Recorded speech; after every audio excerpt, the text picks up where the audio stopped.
Sorry sorry, please don't mind. সারা জীবন এইভাবে দেখে যাবি না মনের কথাটা বলবি? তুই না, হ্যাঁ বলো। I love you.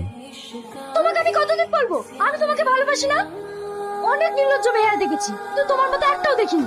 দেখো, আমি তোমাকে সত্যিই ভালোবাসি। কি হয়েছে এখানে? স্যার, ওকে নিষেধ করা সত্ত্বেও প্রতিদিন আমাকে ডিস্টার্ব করে। পরে যদি তুমি তুহিনাকে ডিস্টার্ব করো তাহলে তোমাকে কলেজ থেকে সাসপেন্ড করব।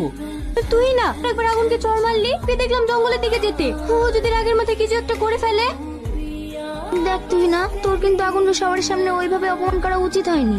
মনে মনে আমি ওকে ভালোবাসি, বাড়ি থেকে আমার বিয়ে ঠিক করে ফেলেছে। তাই ও যেন আমার পিছু ছেড়ে দেয়, এই জন্য আমি এটা করতে বাধ্য হয়েছি। বলো। সরি, আমার তো 17 দিন পরেই বিয়ে। এই 17 দিন তুমি আমার হতে পারবে? হ্যাঁ পারবো। বাড়ি থেকে ফোন এসেছিল, আমাকে এখনই চলে যেতে হবে। আমি আর তোমার হতে পারলাম না।